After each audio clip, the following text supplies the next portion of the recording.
The following is a presentation of the Belly Up Sports Media Network. Here's what's cooking on today's Sports Stove Fantasy Baseball Show. We're talking players who benefit the most from their trade. Then we've got Major League Baseball news, the playoff races, a fight at second base, and, of course, the ever-so-popular ads and drops. That's what's cooking on today's Sports Stove Fantasy Baseball Show.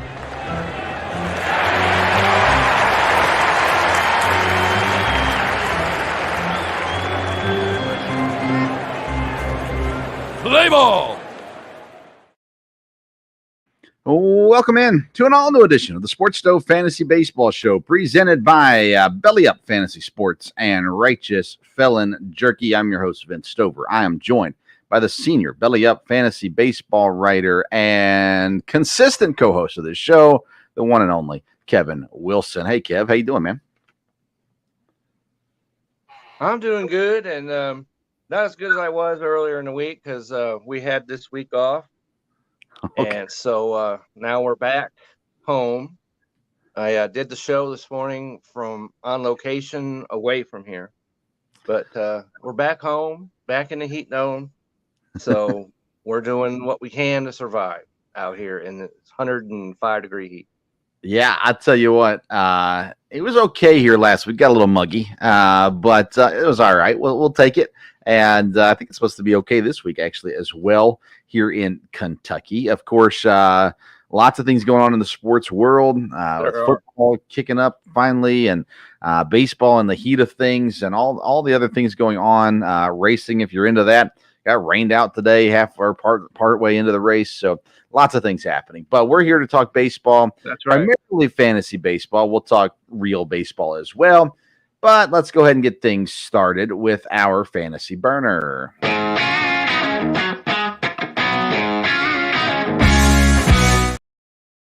The fantasy burner segment is a quick early segment just to kind of hit a fantasy topic. Of course, the trade deadline happened last week on Tuesday.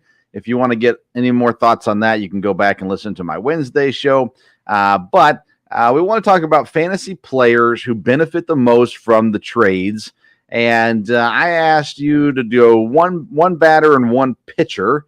And I'm going to let you go first. I've got, of course, one as well. So I'll let you hit it off first.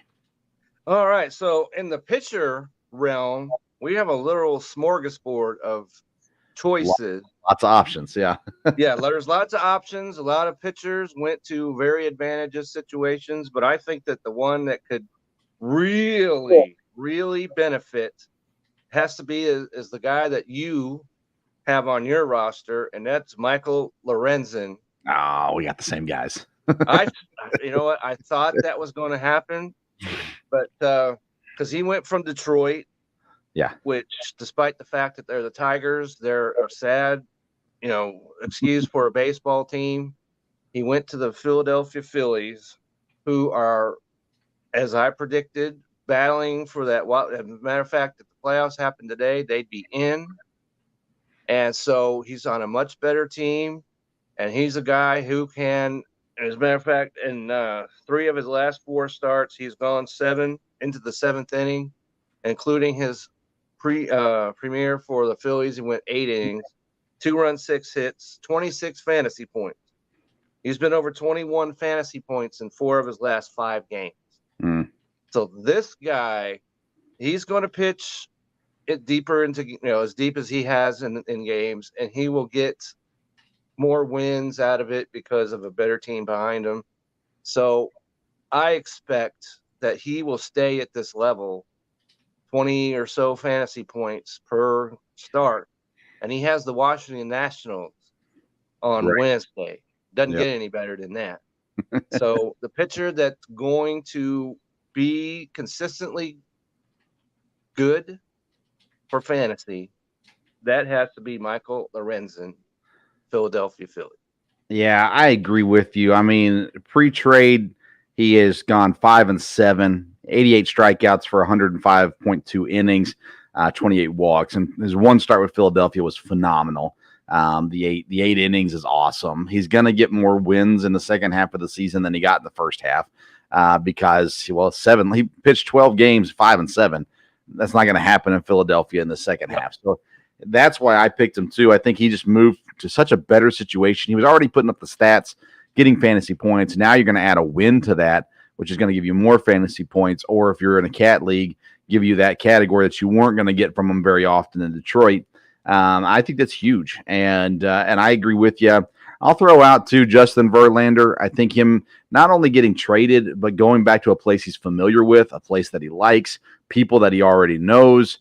He's going to settle in just fine in Houston. I think his best days are behind him, but I think he's still got some really good days, and I think he's going to score a lot better in Houston than he did in New York as well. It's one of those things, you get that perfect fit. Verlander fits in Houston. It's where he should end his career at. And I like that too. I like Lorenzen better. I think his value takes a better bump up. But overall, I liked all the pitchers overall. I think they all landed in good situations. All of them. Yeah. Basically, all of them. The other guy that I'll mention, the other pitcher that I'll mention too, I'm pulling up real quick here. Oh no, I have to find him. Sorry, hang on one sec. I gotta find his stats real quick. Jordan Hicks comes over from St. Louis to Toronto. You talk about a much better situation this year. He'll have more leads to protect, that's for sure. Yeah, he's going to get lots of opportunities. He's already gotten 18 points in 2 appearances. He's got 16 points and 3 appearances in Toronto, and 10 points against last night, I guess it was, and 8 points earlier. So, I mean, it's just going to put him in a better situation all the way around. I agree with that 100%. All right, let's go to the batter. Who you got? Okay, so the guy I have, there's not nearly as many hitters to select in this area, but the one that stands head and shoulders over everyone else to me is Jeimer Candelario, that went from the Washington Nationals over to the Chicago Cubs. And this is what he's done since he's been on the Cubs. He went 4 for 5, 2 runs scored. 4 for 4, 4 runs scored. 1 for 3 with an RBI. Then he went 0 for 3. Oh, well, reset. 2 for 4, a homer, 2 runs scored. Today, so he was 1 for 2 with the RBI, a stolen base. And so this guy went from the outpost that is the Washington Nationals, that wouldn't matter if he got a hit or not. He was not getting any help from his teammates. Went to the Cubs, and the Cubs all of a sudden are a legitimate concern for your Milwaukee Brewers. They're hitting. Remember, against Cincinnati, they scored 36 runs in a 2-game span. Yeah. So he's in the offense now. They're swinging the bat, and the wind's blowing out at Wrigley Field. I've been there. I know how much that ball can carry over there. So he has landed in the ultimate situation, fantasy and in real baseball life. To me, Jeimer Candelario is up far and above the hitter that's going to benefit the best from being traded. All right, so I don't disagree with you. Let me say this, though. As a Brewers fan, the only team that I'm scared of in the Central is the Brewers. And by that, I mean I have no idea what they're going to do night in and night out. And they're going to beat themselves more than someone else is going to beat them.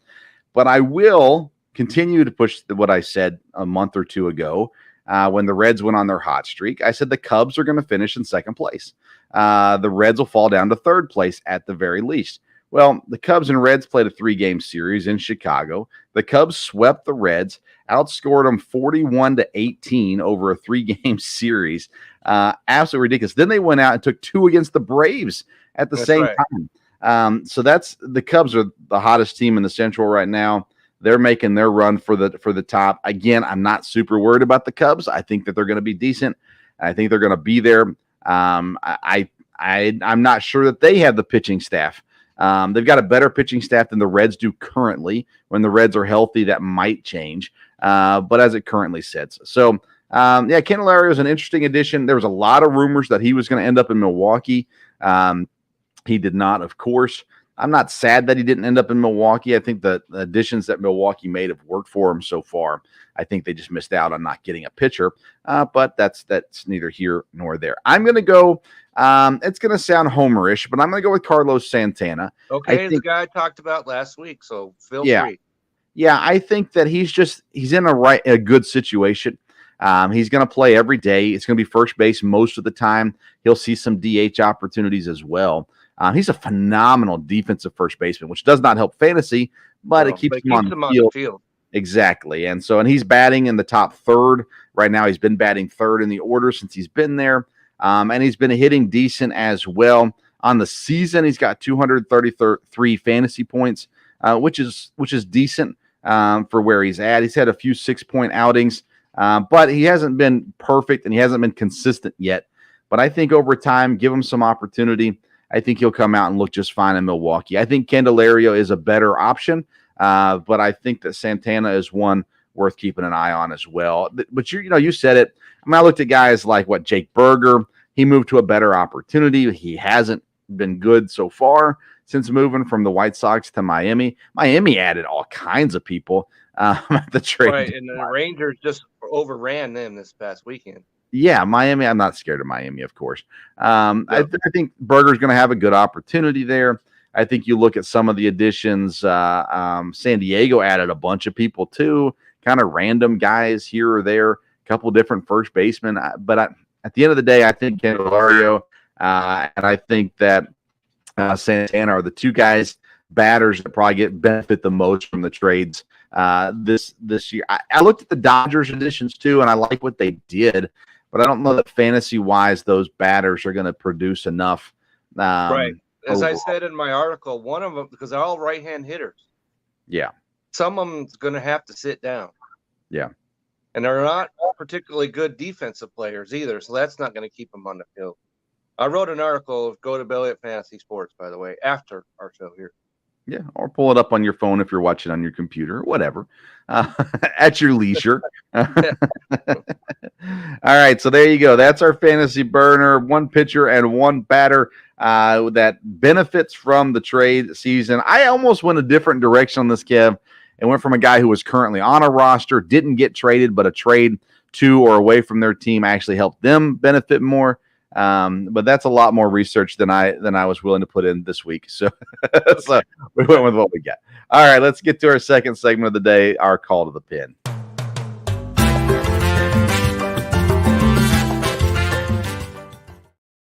The playoff race is definitely that's the first time I've heard that. So yeah, I wasn't on when that went out last week. So a little jollier.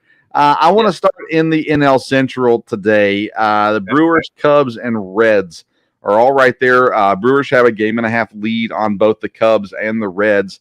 The Cubs, again, the hottest team in the division, 2-game win streak, 7-3 in their last 10. The Reds are on a 6-game losing streak, which we tried to warn you Reds fans about. No one will listen to me. But anyways, you talked about it. The Cubs are a legit threat now. I like what they did in the offseason. I like what they did not give up at the trade deadline. Right, because there was rumors they were going to trade Bellinger. They did not do that. And so their offense can be scary. Correct. Yeah, that's exactly right. They're the only team in the division that has a plus run differential right now. Right. They are at plus 73. And still don't even work. Their Brewers at -5. Yeah. Well, I mean, listen, you go back to that Braves series with Milwaukee. Milwaukee put up runs. They just got outscored. They lost games like 8-6, things like that. That's not going to help them. They're going to be fine. They're going to secure that back end. Chafin coming over from Arizona was a good addition. Williams is really good. He had his third blown save of the year earlier this week. When they're in proper rest, man, the back end of the bullpen's great. The pitching they gotta stop treating Burns like he's Jacob deGrom, because he's pitched extremely well. Yeah, his last 2 times out, pitched deep in the game, gave up a couple runs, and that's it. And he still wound up without a win. You're right. Yeah. Last night he was about 5 2/3 in. right at that 100 pitch mark, and Counsell came out to pull him out, and Corbin Burns talked his way into staying in the game. And so Counsell went out there, talked to him, shook his head, patted him on the chest, turned around and went back to the dugout. Burns got the third out, and then that was, of course, the end of his day. That's what you want from your ace pitcher. Hey, I've got this. Exactly. I mean, you got to get through 6 innings. If you're top 3 pitcher in the rotation. Yeah, especially if you're the guy who's can win the Cy Young Award. Yeah. You've got to give at least 6. Yeah. But you said it. I mean, they've given up in that game. They ended up winning in the 10th, and it worked out fine. But, yeah, they've given up some late leads. And, just that middle relief has not been good for Milwaukee. On the other side, you got the Cubs. Again, they're just charging right now. They're hot. They're doing things right. At the end of the day, I still don't think they've got enough to beat the Brewers out in the Central. But that being said, I've said it for a while. I think the Cubs are a good team. I think they did the right things this year, and I think they're still a piece or two away from World Series talk again. But they're a good team. And I'm looking at the schedule. They got the Mets, the bumbling Mets up next, and your Brewers got the Rockies at home. Yeah. So this battle is going to continue, and baseball. All these people. Did you watch the Hall of Fame game? Like that's must see TV. But you got like Braves and Cubs, Dodgers, Padres are going on as we speak, and Yankees, Astros. There's reasons aplenty to watch baseball coming down the stretch. Phillies have, I think, taken control of the second place spot in the NL East. They're looking decent again. They're 10 games over 500.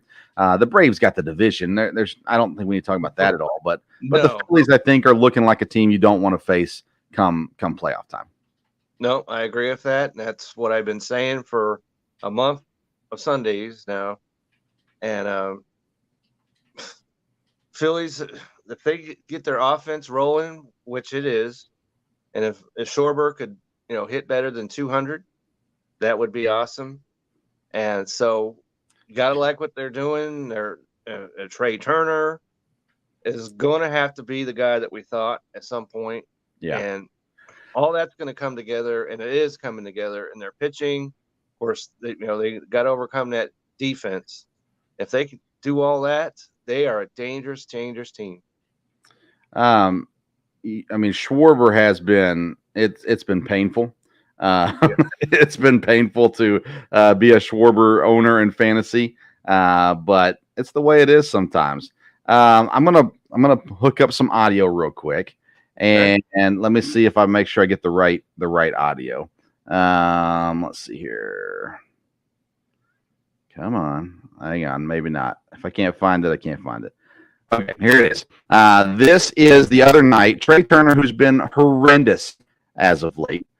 This is the other night in Philadelphia as Trey Turner comes up to the plate to bat.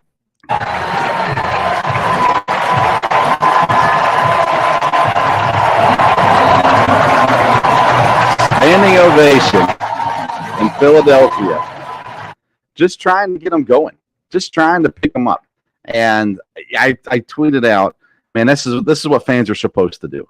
Fans they're part of the problem now. They're tearing guys down. They're tweeting things, putting things on social media, and booing guys when they do bad and all that kind of stuff. This is what fans are supposed to do. And saying that about Philadelphia fans is kind of weird. But the standing ovation, lifting this guy up, he answers with a 3-run bomb not too long after the next night. So I mean, it was fun to see. I thought it was a neat thing to see how they supported Trey Turner.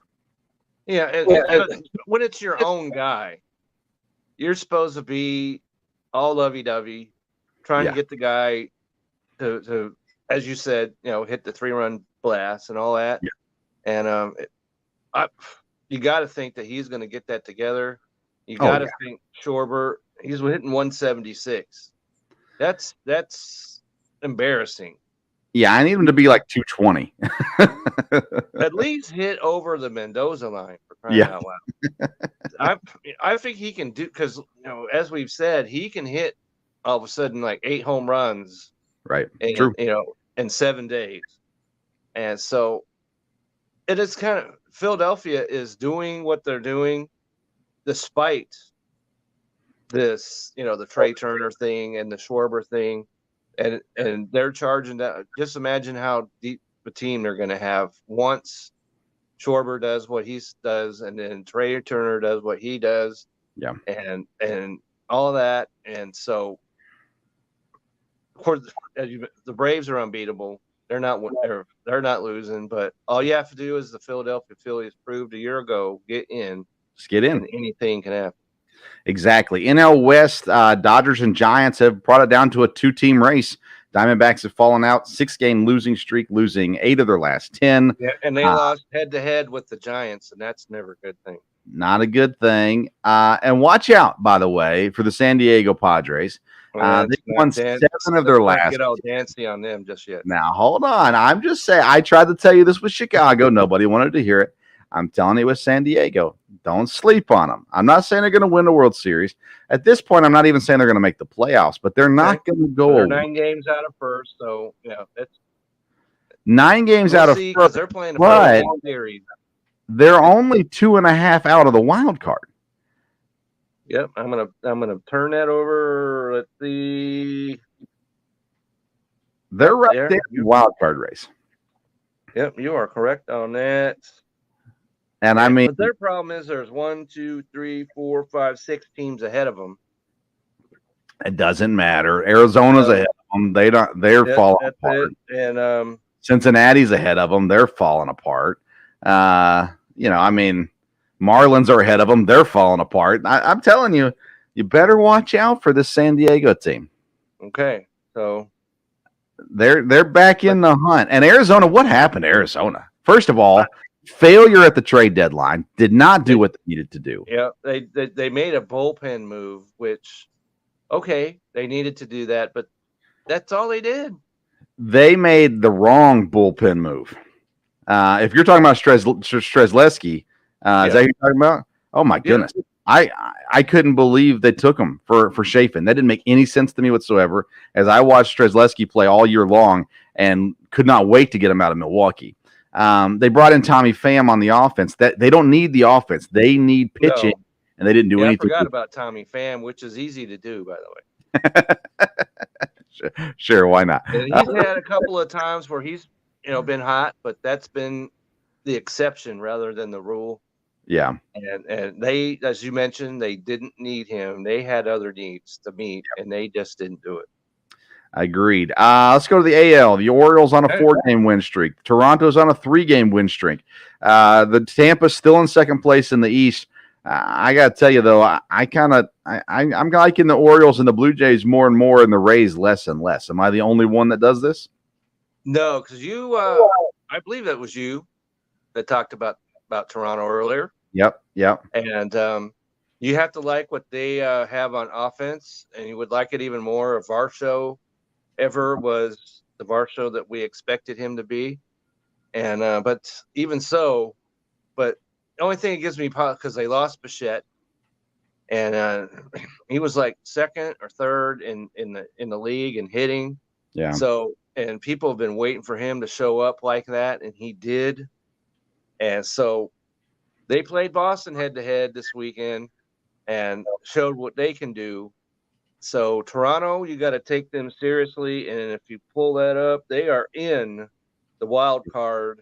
If the wild card happened this weekend, they're in. So they are indeed. They are in. Seattle, I had given them up for dead, but they've gone 8-2 of their last 10. They beat the Angels 3 straight. We can play taps again on them, despite the moves that they've made. And you got to give it to them that they said, okay, Ohtani, you're not leaving, so we'll add some players. And but it's not going to work for the Angels. Yeah, I mean, that's the deal.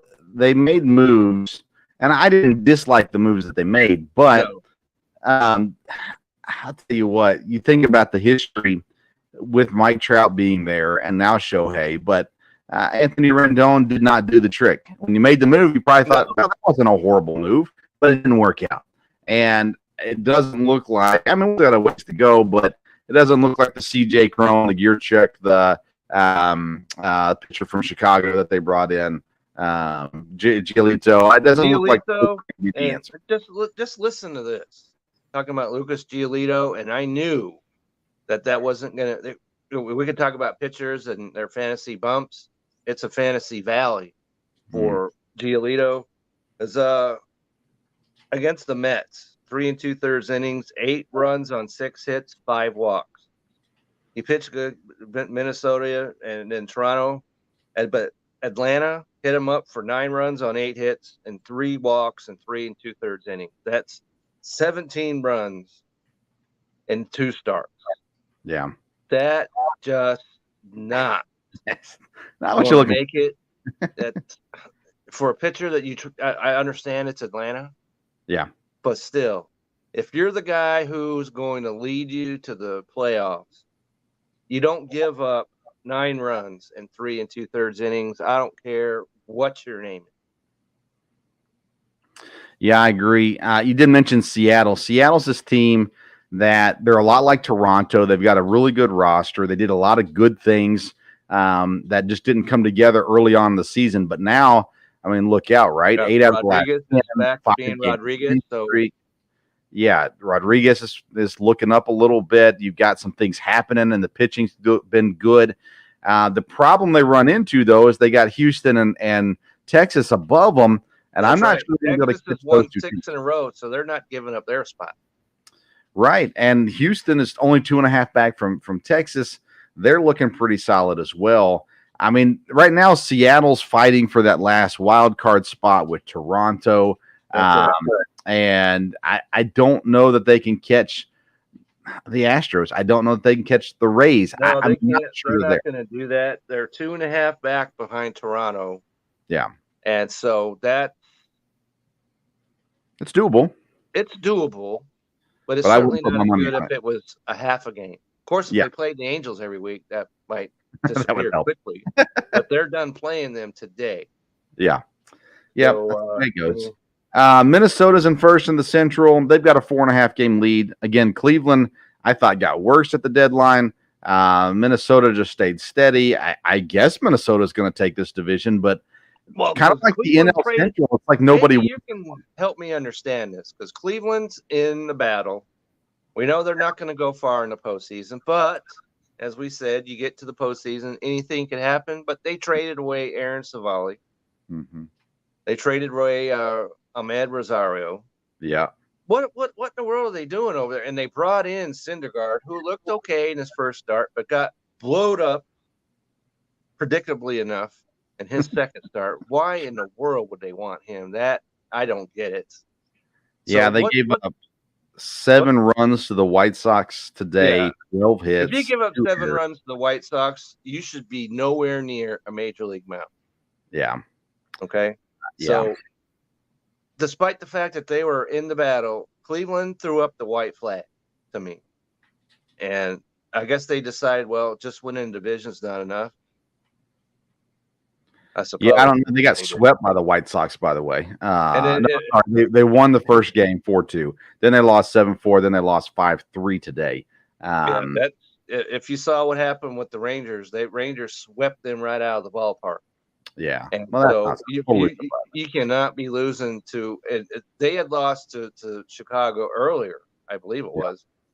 Before that, too. And you just can't have that when you're trying to win a division. Just can't do it. So basically, I think the Twins have that wrapped up.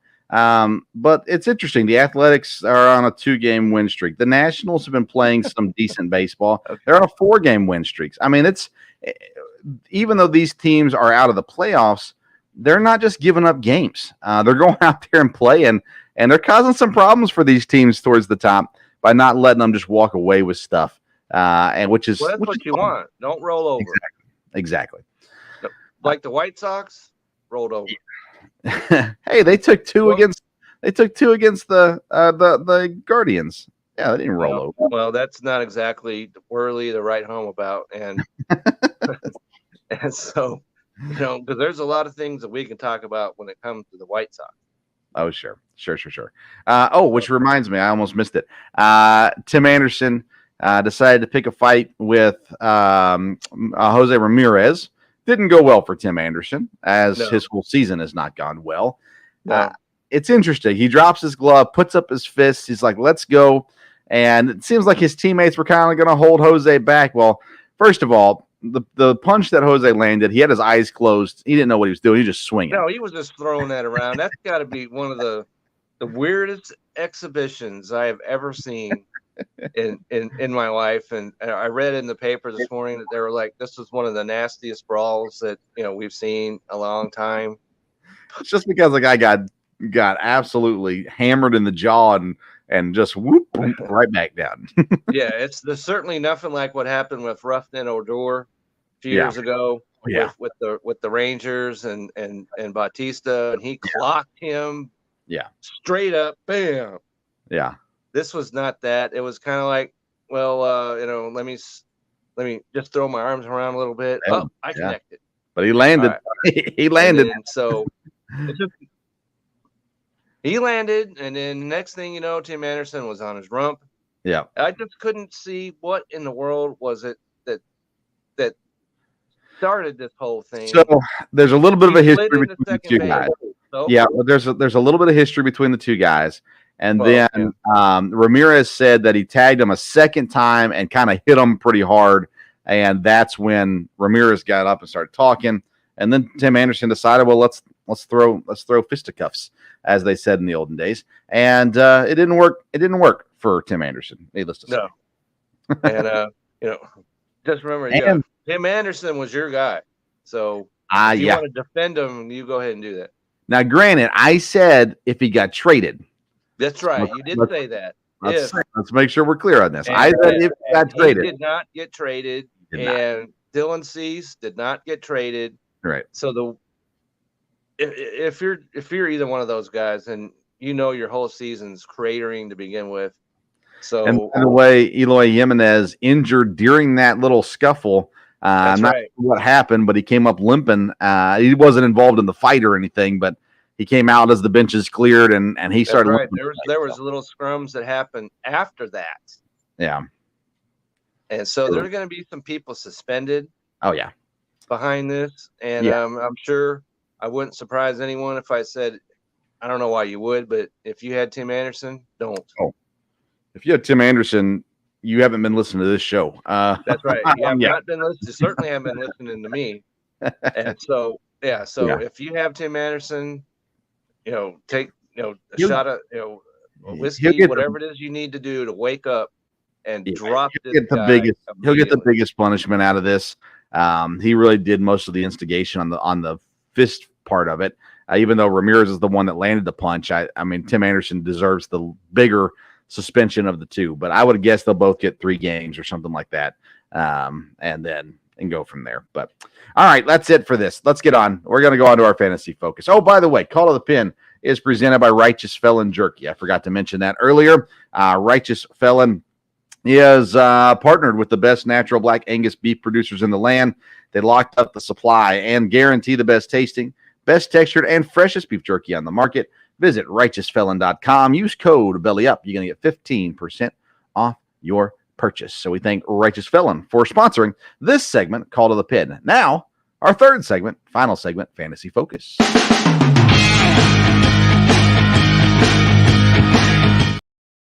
Fantasy Focus is presented by BellyUpFantasySports.com, your one-stop shop for all things fantasy sports, NFL, NBA, NHL, and, of course, Major League Baseball. It's where you can find all of Kevin Wilson's articles right there as well. BellyUpFantasySports.com. All right, let's get into our ads and drops this week. And I want us to start with the drops, Kevin, because I'm getting rid of some guys that, first of all, I got to get rid of one guy I really don't want to get rid of. And then I'm going to get rid of 2 other guys that are rostered on a lot of people's teams. So let's start with our drops. And if you don't mind, I'm going to go first today, Kevin. Feel free to do so. I'm going to start off with a pitcher from the Atlanta Braves, the division leading, the National League leading Atlanta Braves, the MLB leading Atlanta Braves. Charlie Morton. He's owned in 91.1% of leagues. His last 4 starts have been single-digit points, including a -9 spot against Boston. In his last 4 games, his ERA has been 10.38, 4.50, 9.82, and 6.35. If it was just one game and then other good games before that, but it has been a 4-game stretch now where Charlie Morton has absolutely stunk. And in my personal opinion, it's time to move on from Charlie Morton. Now, maybe you can trade him, but at the end of the day, I don't think he should be on your roster. And that's my opinion. All right, so I'm going to start off with a pitcher as well, a pitcher that I had on my team, okay, and up until today, and that's Reed Detmers of the Los Angeles Angels, and he's rostered in 36.6% of leagues, but Friday, against Seattle, they're battling them, as we mentioned, for life ever after in the wild card standings. And what he does, gives up 7 runs on 9 hits in 4 innings, -2 fantasy points.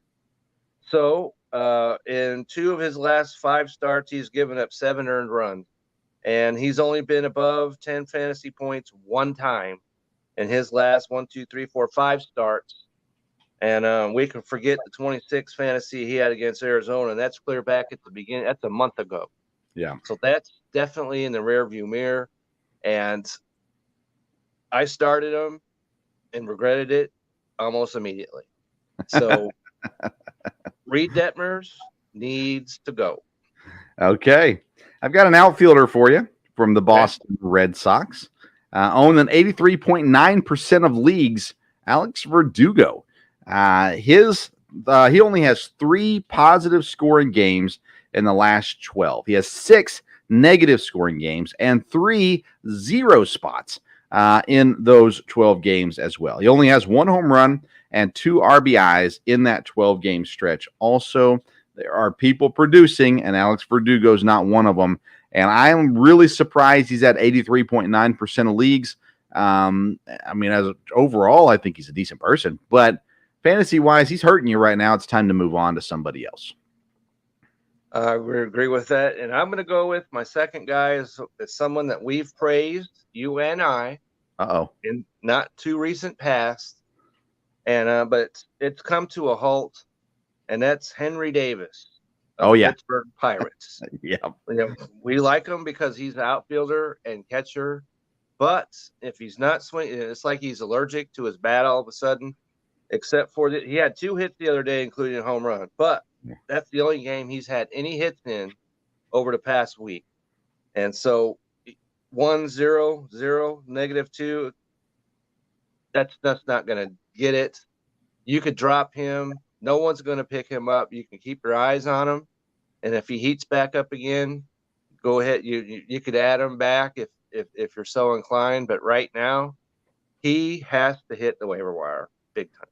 100% agree. I dropped him this week in the league I had him too. I had him in the other league that I'm in, and I did the exact same thing. Yeah, very sad. All right, here's a guy that I have not dropped, but only for one reason. And it's because I'm a Brewers fan, and I always like to hold on a little homerism in my fantasy baseball and fantasy football life. But Willy Adames honestly shouldn't be on a roster right now. He's on 3 of mine, but he shouldn't be. 64.8% owned. He has 4 positive points in the last 13 games, 5 negatives, and 4 zeros in that same span. No home runs and no RBIs in his last 13 games. He is killing us fantasy owners. And again, the only reason I still have him is because I'm a Brewers fan. Other than that, and I'm telling you, that's not a good strategy to have, but it's the one that I have. Get over it. But I'm trying to help you all. I can't help myself, but I can help you all. Get rid of Will. That's right. That's what you can do. And so, all right. So, talked about him already. I'm not going to talk about Mr. Anderson again. Not going to do that. And so, you ready to go to ads? I could go to ads. All right, let's do that. Let's go to the additions now. Who are some people we need to add to the roster this week? Okay, so the guy that I'm going to go with to add is a Boston Red Sox. He's only at 6.4% rostered, Oh, and wow. that he's got a great name. Cutter Crawford is his name. That's a great name for a baseball player, even though he spells Cutter with a K. All right, but he went up against Seattle, and unlike my Mr. Reed Detmers, shut them out on 4 hits, striking out 5 and walking 1. Against San Francisco, 1 run, 3 hits, struck out 7, walked 1. So, and the best news of all, Tuesday he faces the Kansas City Royals at home. Now, if there's an elixir for success going up against the Kansas City Royals, even though they've won some games of late, don't get too excited about that. And if you need a pitcher and someone that's available, and that's what we try to do is give you guys that are available. As I mentioned, 6.4% rostered. Cutter Crawford is the guy that you can find if you need pitching help. He's available. Go ahead and pick him up.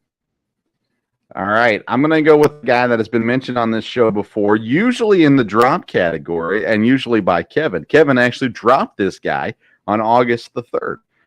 But he's a guy that has hot moments, and right now he's having a pretty stellar moment himself. It's first baseman, second baseman, Jake Cronenworth in San Diego.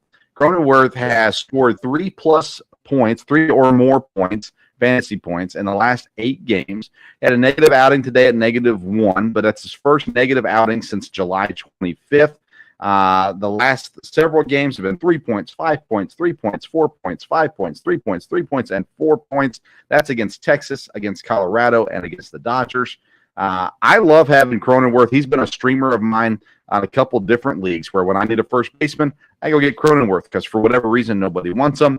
He puts up some points, and then when my guys get off the IL or whatever happens, I let them go again.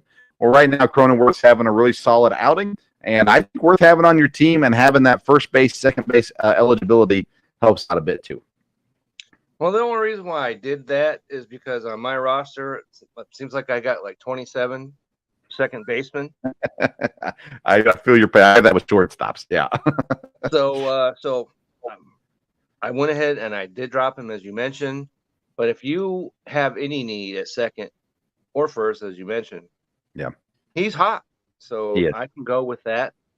And so my second ad is a guy that you probably find this near and dear to your heart, and that's because it's Wade Miley of the Milwaukee Brewers.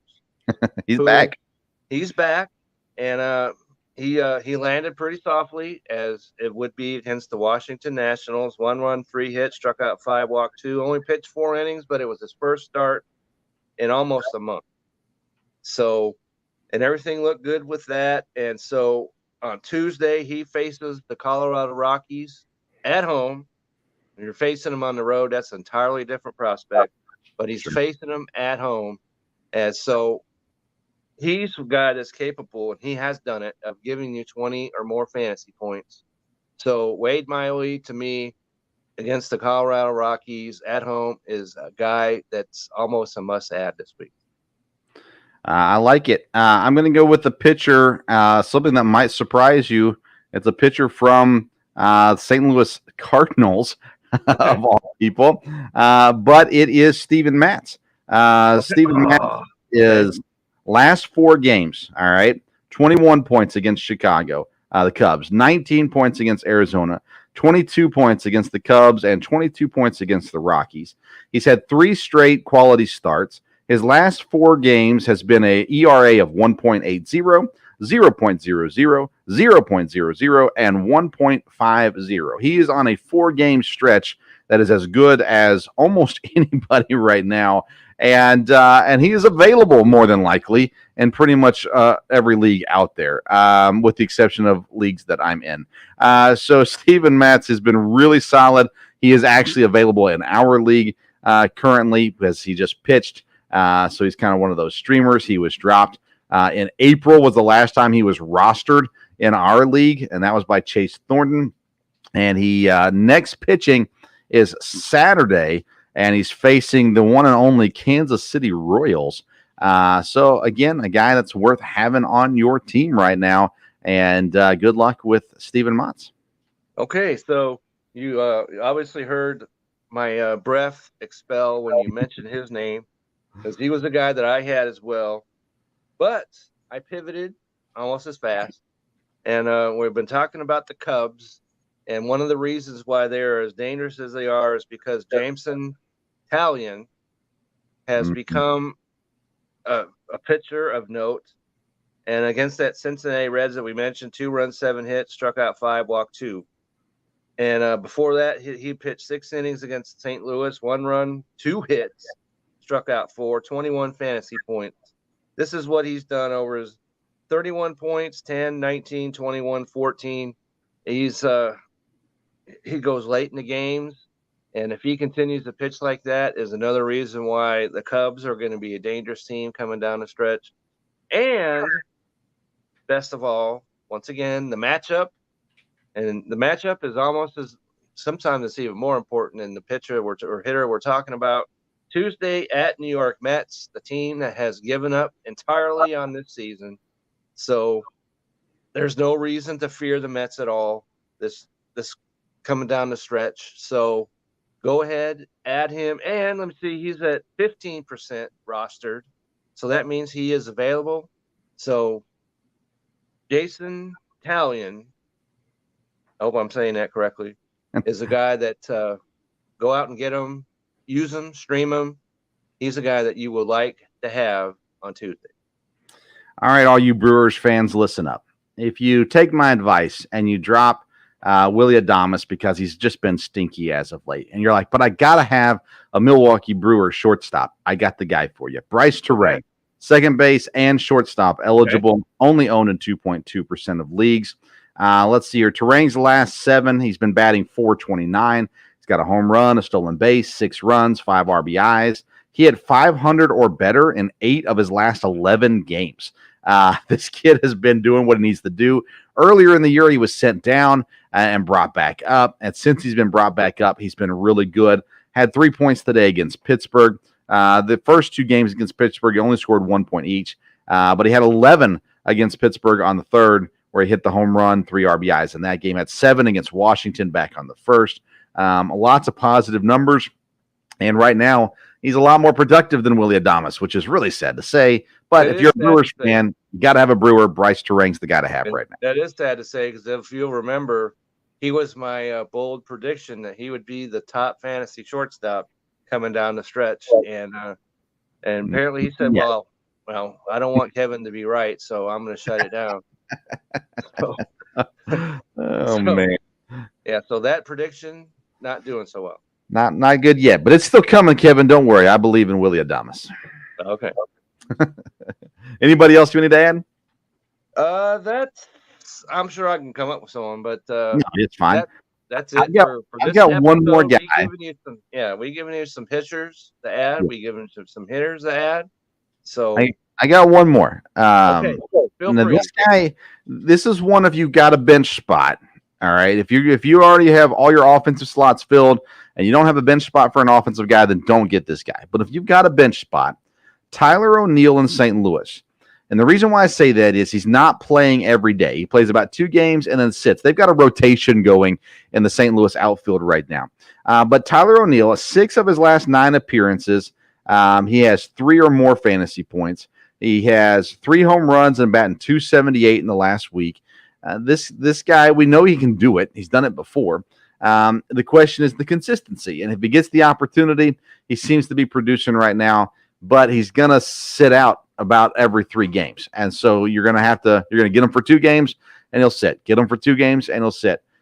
So in that case, you just got to make sure you have room for him on your roster. But he's being productive right now in the outfield. All right. So I remembered. All right. Okay.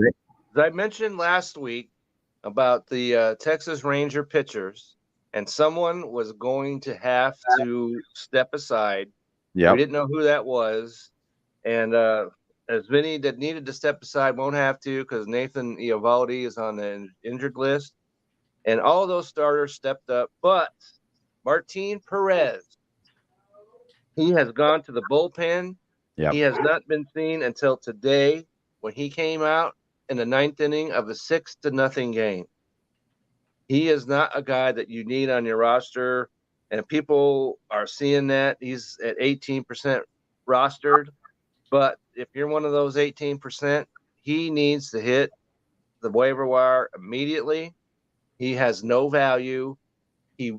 Eventually he might pitch the long out of the pen, but right now it seems like the Rangers don't trust him except to come in when it's 6 runs better.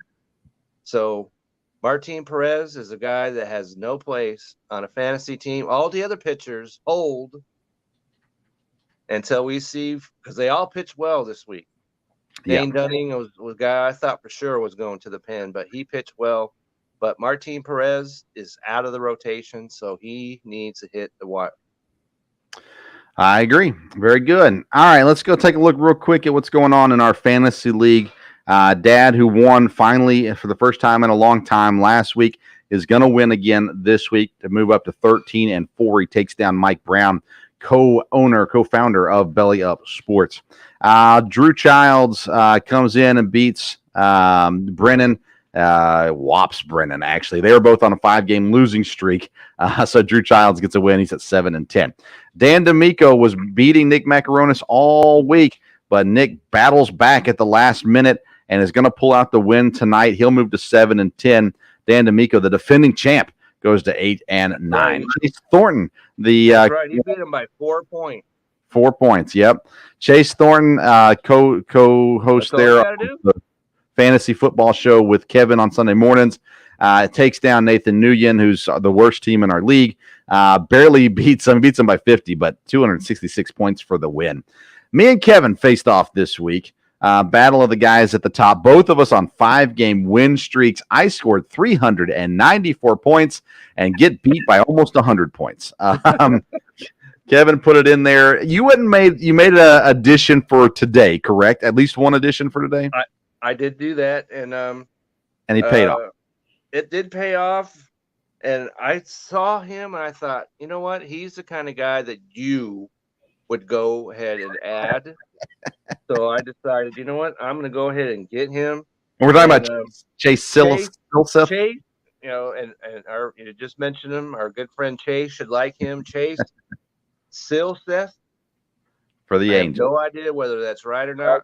Yeah, and I could have mentioned him as an ad. I'll go ahead and do that now. 6. Hold on. Before you do that, he plays against Houston next Sunday. Okay, hold. Yeah, hold off on that.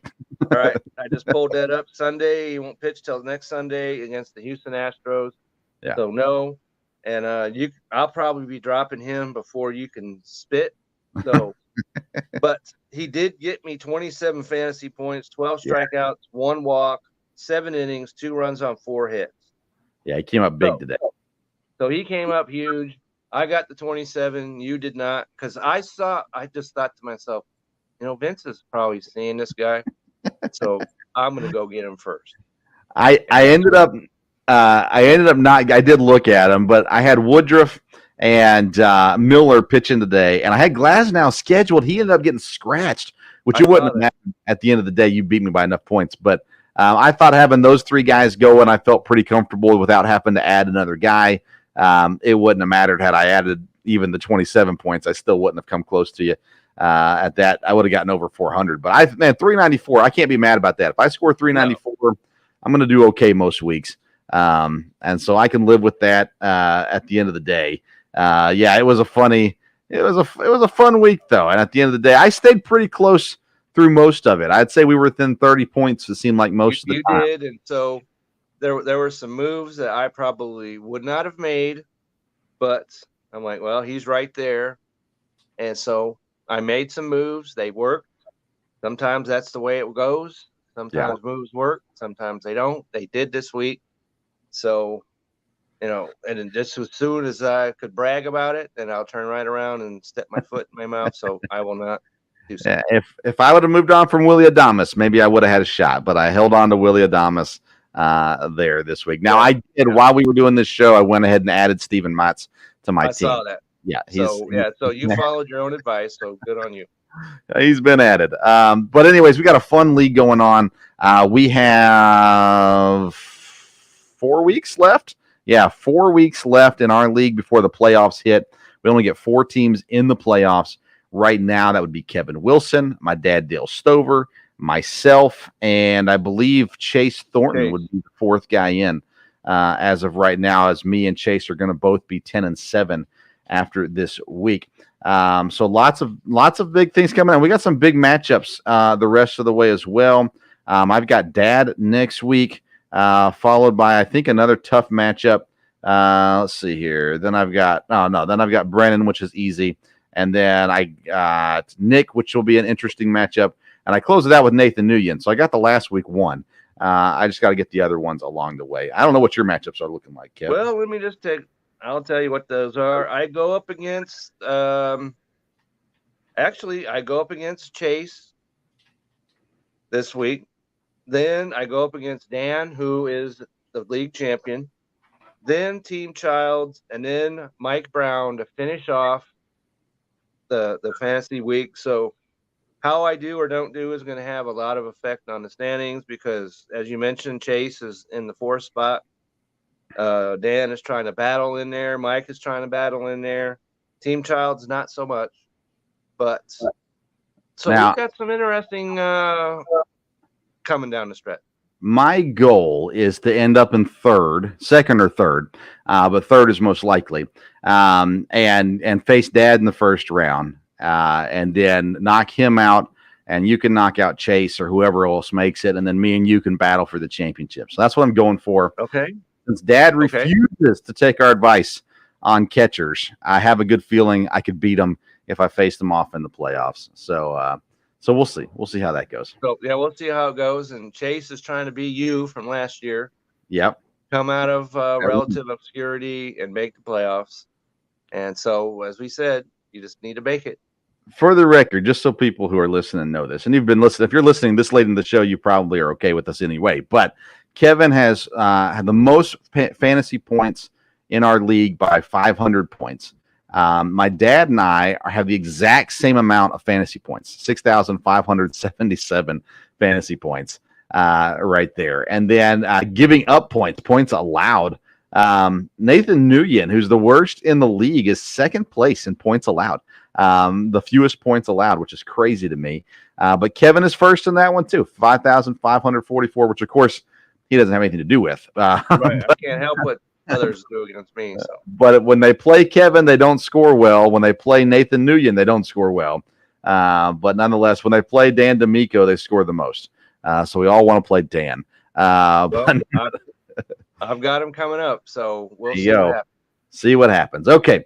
Well, hey, that's our show. Kevin, tell them about what you got going on. What's coming out on BellyUpFantasySports.com this week?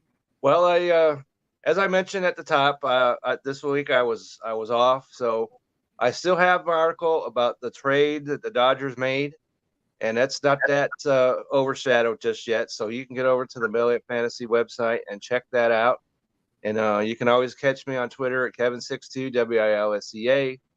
And just wanted to mention that there are tons of baseball articles on the Belly Up sports side, the regular sports side.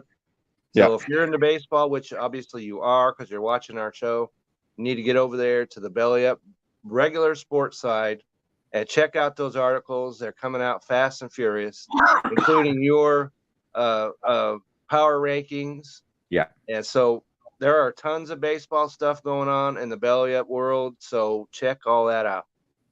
Yeah, power rankings are up. They came up this afternoon. You can find them at bellyupsports.com. You can find them on my social media pages at Sports Stove. Seattle, probably the best risers this week, if I remember correct on that. Top 10 stayed pretty much the same. I think 1 or 2 new guys in the top 10 this week as well. So you catch that every week there on bellyupsports.com. If you get hungry this week, go to righteousfelon.com. Check out the beef jerky selections there. Right. Remember the taco flavor. Use the code. Use the walking taco flavors. Belly Up is your code you can use for 15% off your purchase. Tune in Wednesday night. Dad and I will be talking the SEC, previewing the SEC football season.